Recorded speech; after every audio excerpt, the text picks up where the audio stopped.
ইহুদি খ্রিস্টান পৌত্তলিক কাফির হিন্দু বৌদ্ধ সকলের নিকট এই সোমবারটা হচ্ছে বড় একটা জম।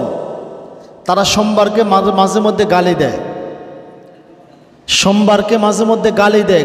আপনারা জানেন না হয়তো, মুসলমানের সন্তান তো এই যে আমরা গেঞ্জি কিনি, শার্ট কিনি, জুতা কিনি, এর উপরে কি লেখা আছে মুসলমানের ছেলেগুলি দেখে না, সন্তানগুলি দেখে না।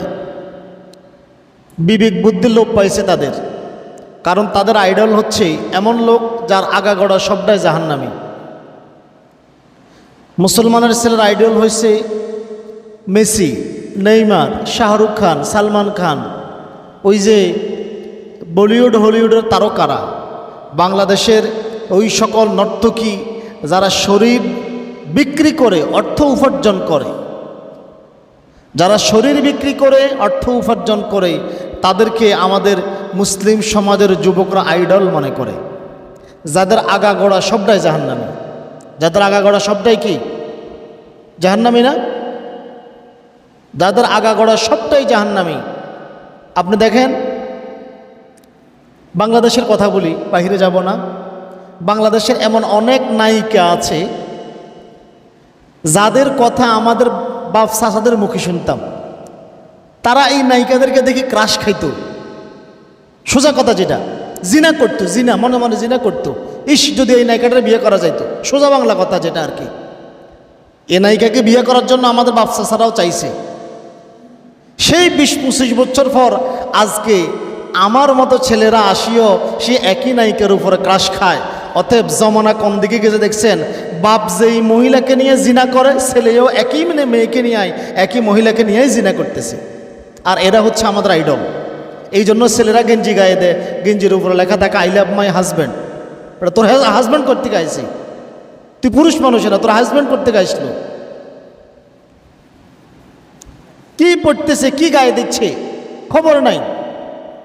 গেঞ্জির উপরে লেখা আছে আই সাপোর্টেড ইসরায়েল, আমি ইসরায়েলকে সাপোর্ট করি, খবর নাই। সুন্দর দেখছে, কিনে ফেলছে।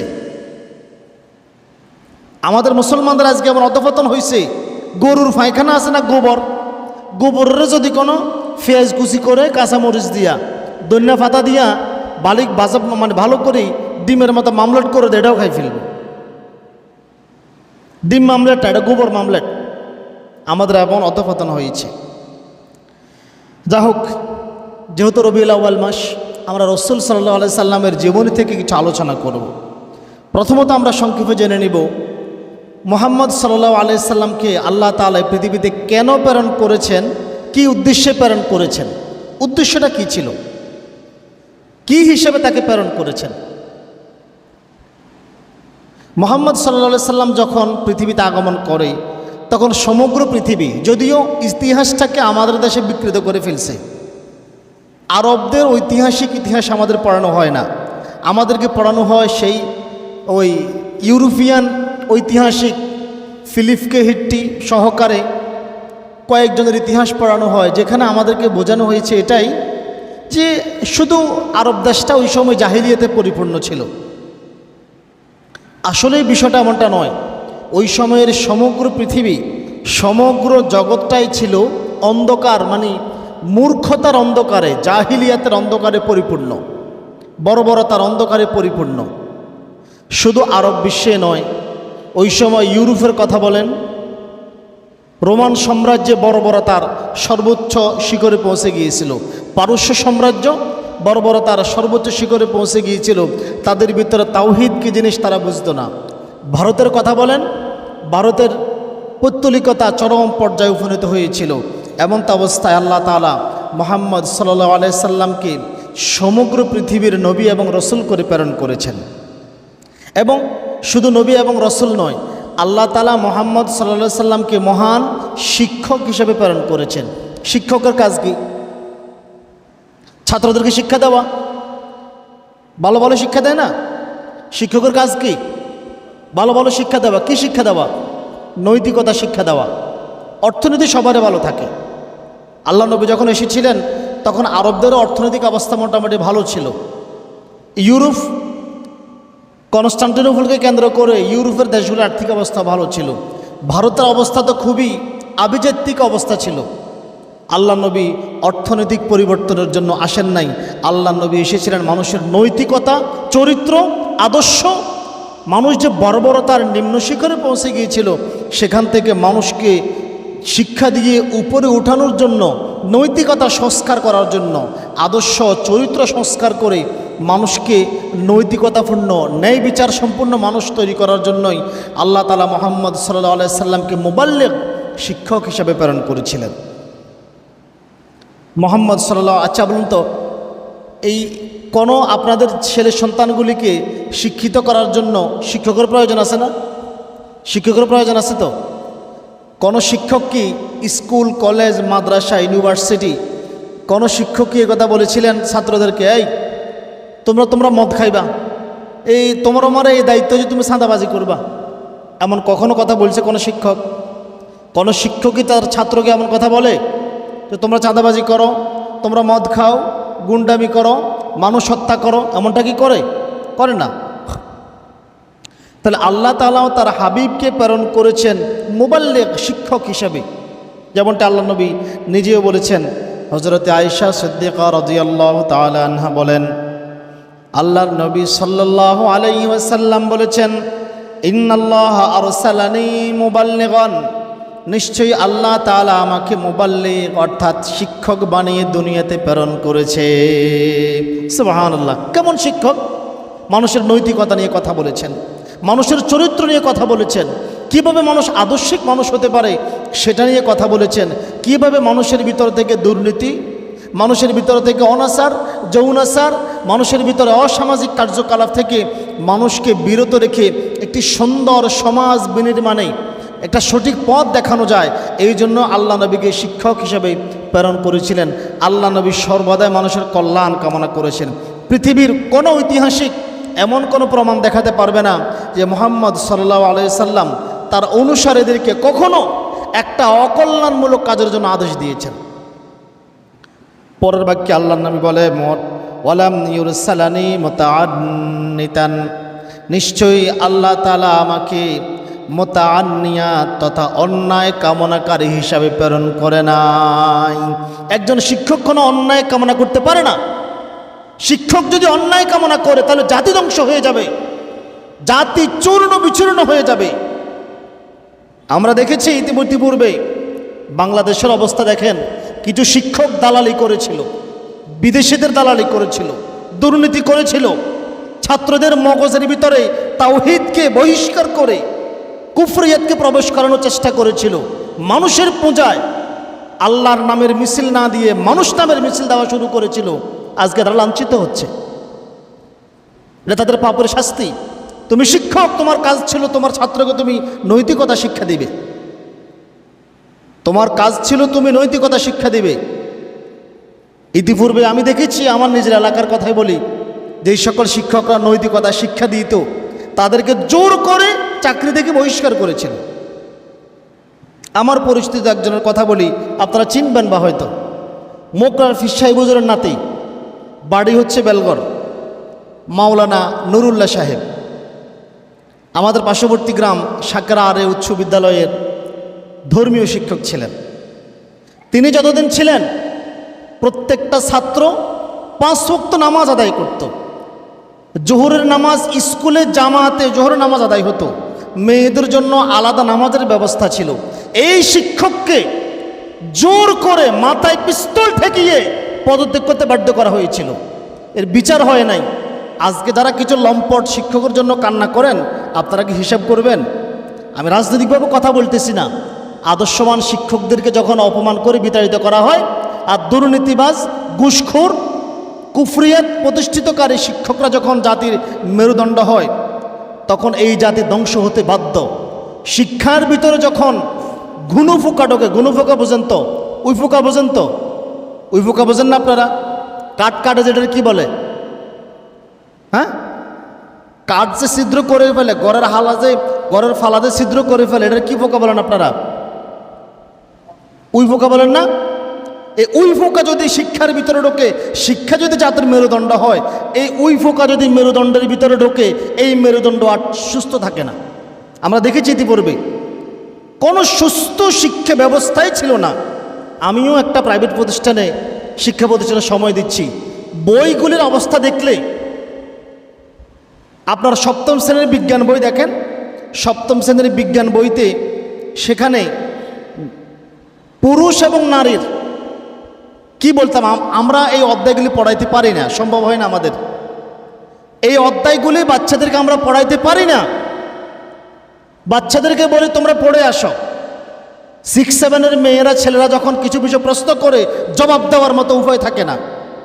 পুরুষের শরীরের গোপন অঙ্গ নিয়ে, নারীর শরীরের গোপন অঙ্গ নিয়ে আপনি আজকে ক্লাস 7 বিজ্ঞান বই খোলেন, বিজ্ঞান বইটা খোলেন, দেখবেন নারী পুরুষের শরীরের অঙ্গ নিয়ে কোথায় কি আছে, কিভাবে কি করতে হয়, কখন কি হয়, এগুলি পড়াতে হবে বাচ্চাদেরকে। সূক্ষ্ম কৌশলে বাচ্চাদেরকে যৌন সুশ্রুতি দেওয়া হচ্ছে, যৌনতার দিকে, অবাধ যৌনতার দিকে ঠেলে দেওয়া হচ্ছে। আবার সেই সপ্তম শ্রেণীতে প্রবেশ করাইছে শরীফার গল্প। যখন ছেলে মেয়েদের ভিতরে যৌন আকাঙ্ক্ষা প্রবেশ করে তখন স্বাভাবিকত সে বিপরীত লিঙ্গ খোঁজে।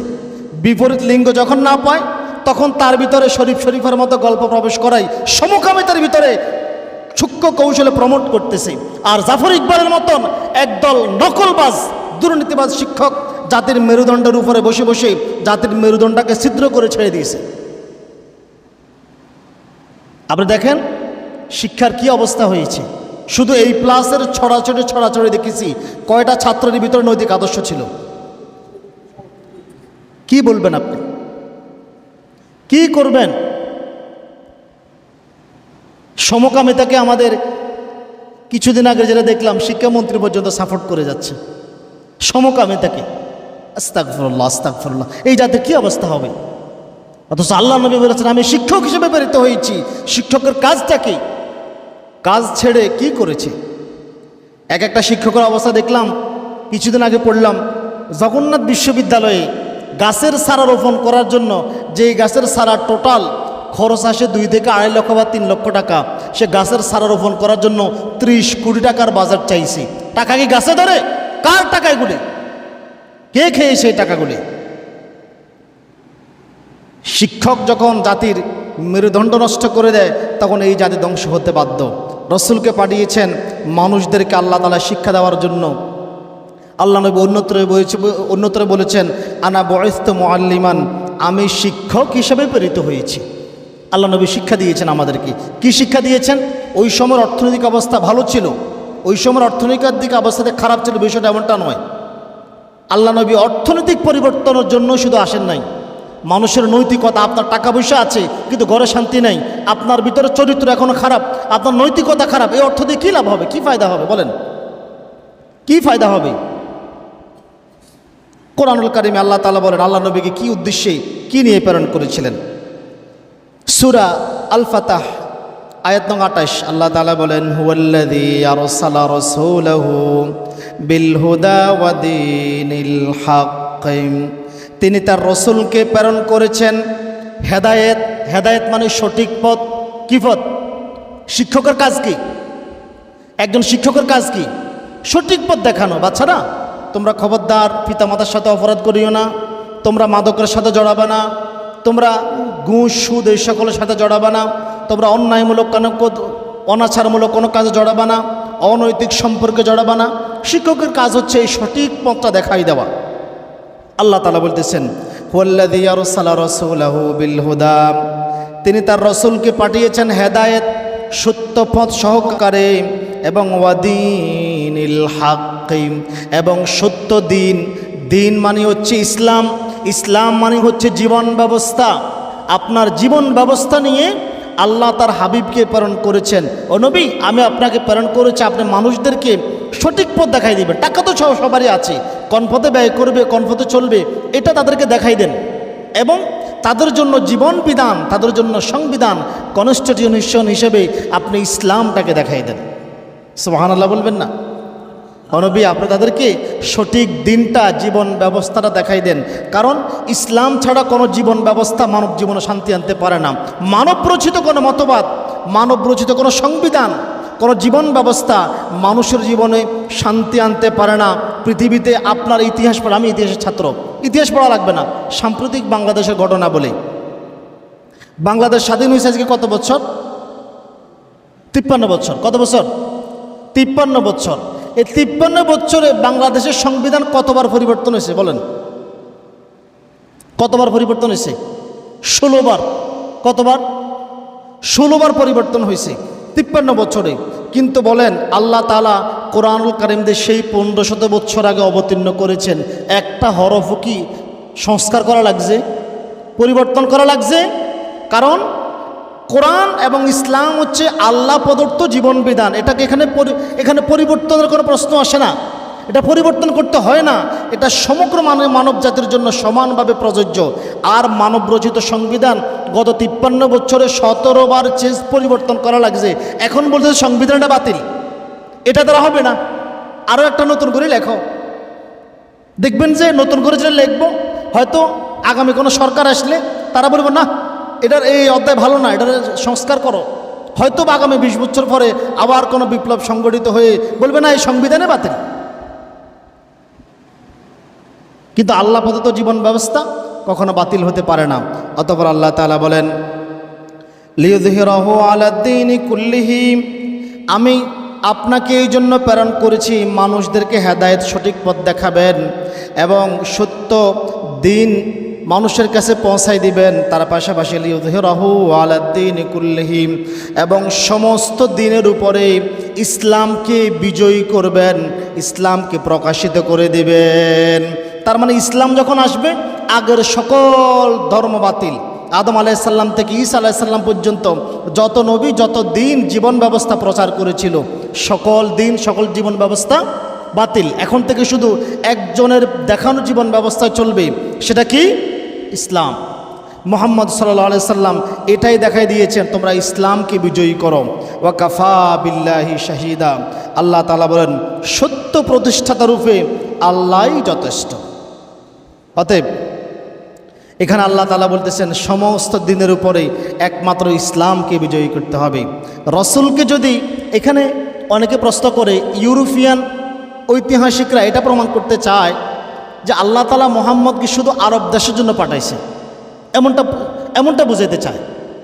আচ্ছা বলেন, ওই সময় কি শুধু আরব দেশেই খারাপই কাজ হইতো আর সারা বিশ্ব হইতো না? ভারতীয় উপমহাদেশের ওই সময়ের ইতিহাসটা পড়েন, ভারতীয় উপমহাদেশের ইতিহাসটা পড়েন। স্বামী মারা গেলে স্বামীর সাথে স্ত্রীকে জীবন্ত দাফন করা হতো। স্বামীর মৃত্যুর পর স্ত্রীকে জীবন্ত দাফন করা হতো। ছোট ছোট কন্যাদেরকে বিবাহ দেওয়া হতো। কন্যা বলির, ছোট ছোট কন্যাদেরকে বলি দেওয়ার একটা রীতি প্রথা ছিল, জানেন আপনারা সেটা? ভারতের ওই সময়ের অবস্থা ছিল খুবই নিম্নমানের সামাজিক অবস্থা ছিল,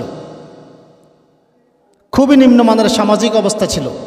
এরপরে আপনারা ইউরোপের দিকে তাকান, ইউরোপের দিকে আপনি তাকান, রোমান সাম্রাজ্যের অবস্থা কেমন ছিল?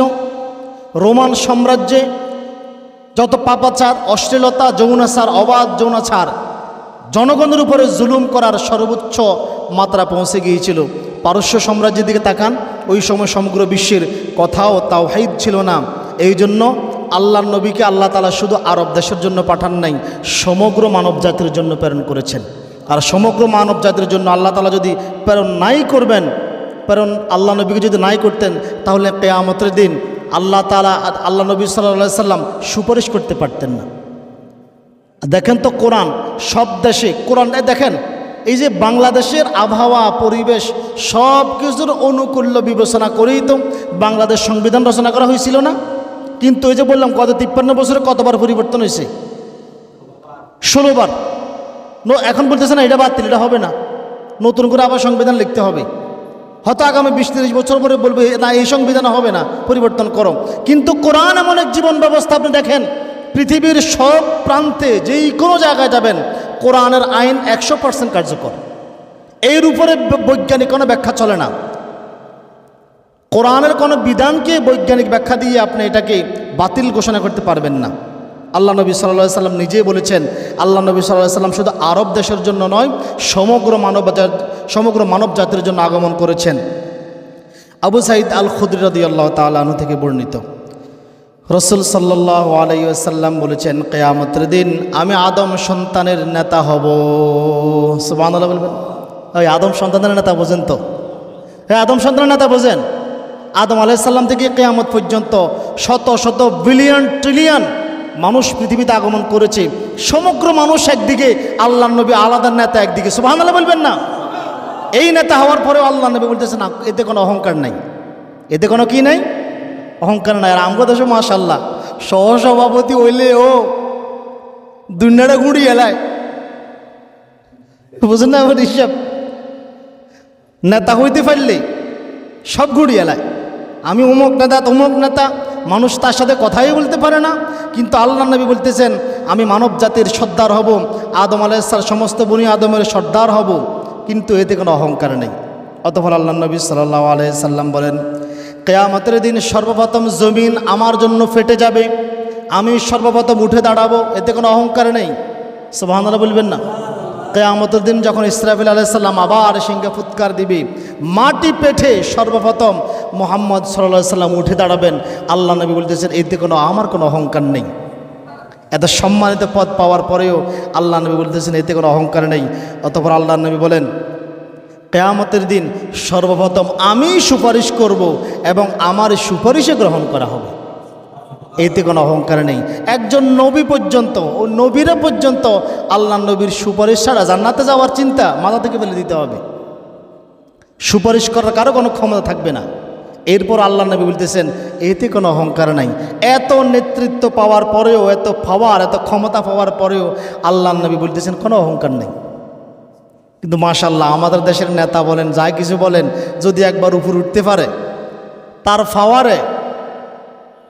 ফাওয়ারের অবস্থা দেখছেন তো আপনারা। অথচ আল্লাহ নবী সাল্লাল্লাহু আলাইহি ওয়াসাল্লাম এত বড় নেতা হওয়ার পরেও কোনো অহংকার নাই, কারোর উপর জুলুম করেন নাই, কারো সম্পদ দখল করেন নাই। করছেন নাকি এমনটা?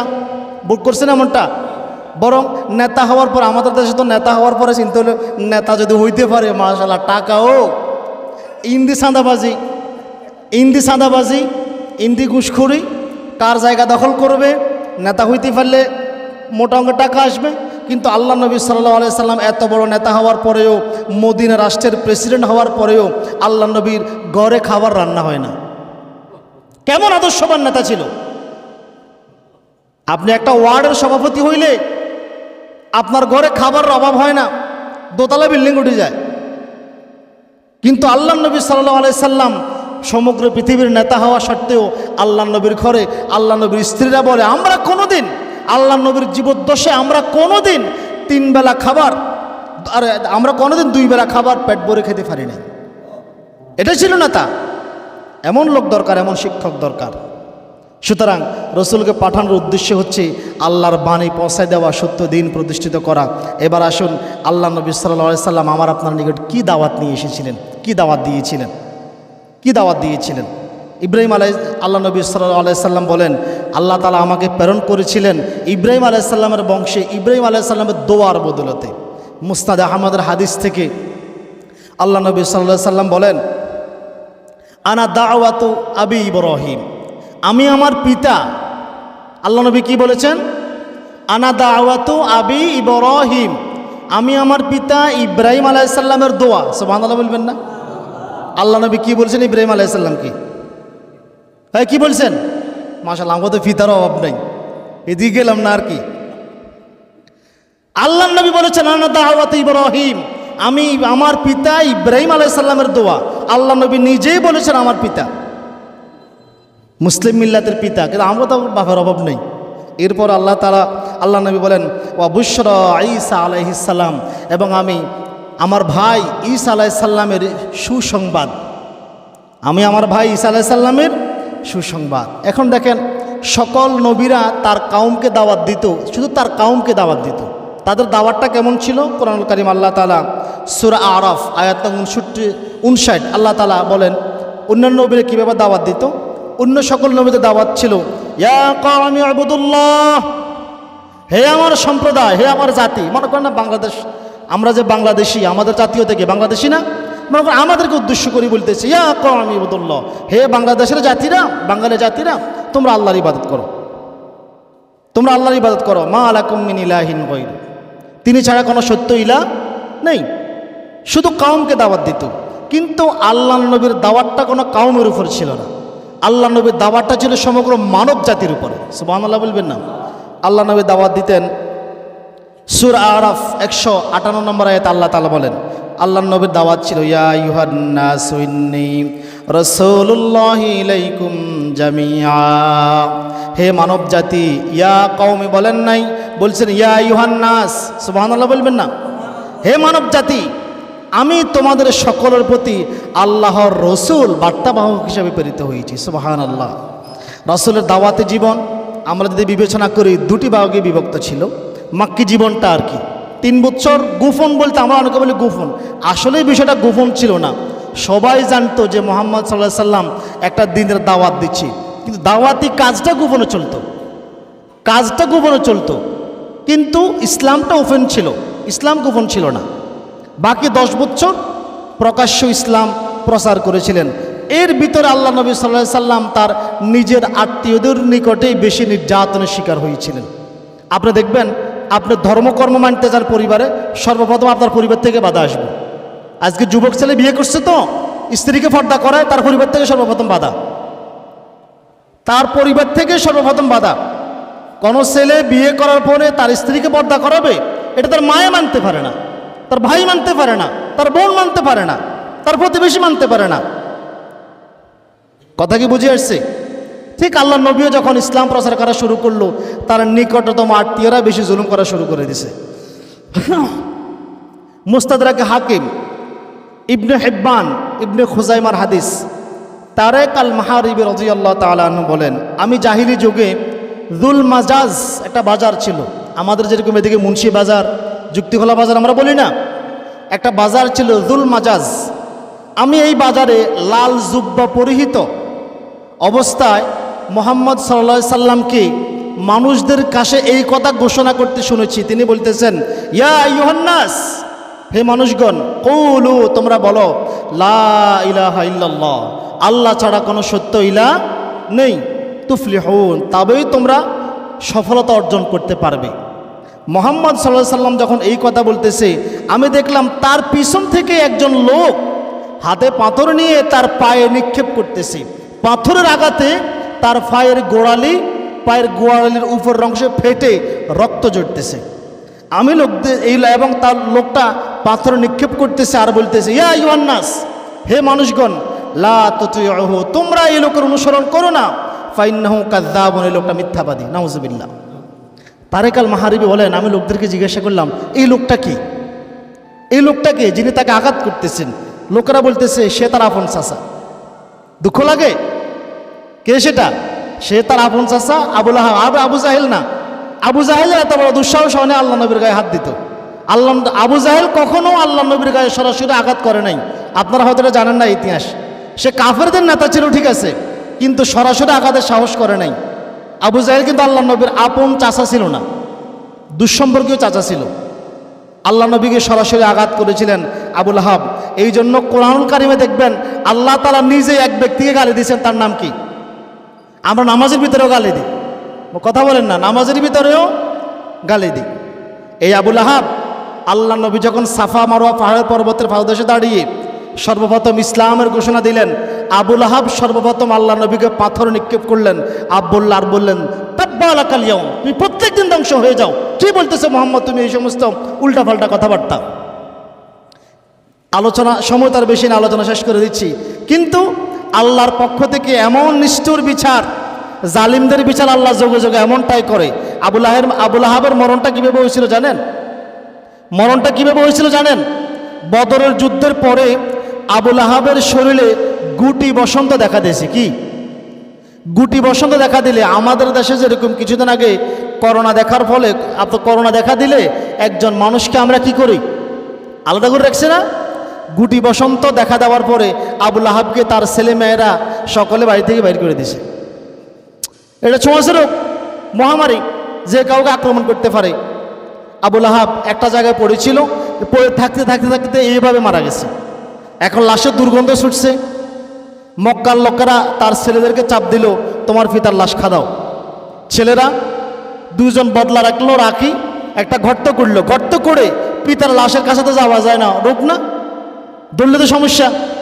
এখন কি করলো, লম্বা লম্বা লাঠি বানাইছে, লম্বা দুইটা কি বানাইছে? যে আবুল আহাব আল্লাহ নবীকে অপমান করেছিল সেই আবুল আহাবের লাশটাকে তার ছেলেরা লাঠি দিয়ে ঠেলে ঠেলে ঠেলে গর্তে নিয়ে ফেলাইছে।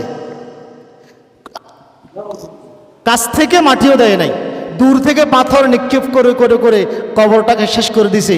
যে আবুল আহাব একদিন আল্লাহ নবীকে পাথর নিক্ষেপ করেছিল, আল্লাহ তার ন্যায় বিচার করে দিয়েছেন। সেই আবুল আহাবকে আল্লাহ তাআলা কি করেছেন? তার ছেলেদের মাধ্যমে পাথর নিক্ষেপ করাতে করাতে পৃথিবী থেকে বিদায় করে দিয়েছেন। যোগে যোগে যারা আবুল আহাবের নাতি পুঁতে তাদের এই অবস্থায় হবে, তাদেরকে আল্লাহ এইভাবে দুনিয়াতে অপমান করে ছেড়ে দিবে। আপনি কি মনে করেন আল্লাহ নবী বলেছেন আলেমরা হচ্ছে আমার ওয়ারিস, তো নবীর ওয়ারিস আছে, কিন্তু আপনি কি মনে করেন আবুল আহাবের নাতি পুত্রা নাই? আছে না? যদি না থাকে কিছুদিন আগে মাহফিলে কারা বাধা দিত, অনেক বক্তাকেও ধরে মাহফিলে আপনার মৃত্যুর পর্যন্ত করছে। ভিডিওগুলো আপনারা দেখেন নাই? দেখছেন আপনারা? তার মানে আবুল আহাবের নাতি পুত্রা এখনো আছে। আল্লাহ নবী যখন দাওয়াত দিচ্ছেন, আবুল আহাব যখন যেভাবে সরাসরি বাধা দিয়েছিল, ঠিক সরাসরি বাধা দেওয়ার মতো আবুল আহাবের নাতি পুতিরা পৃথিবীতে এখনো। আল্লাহ সকলকে হেদায়েত দান করুক, সকলে বলে আমিন।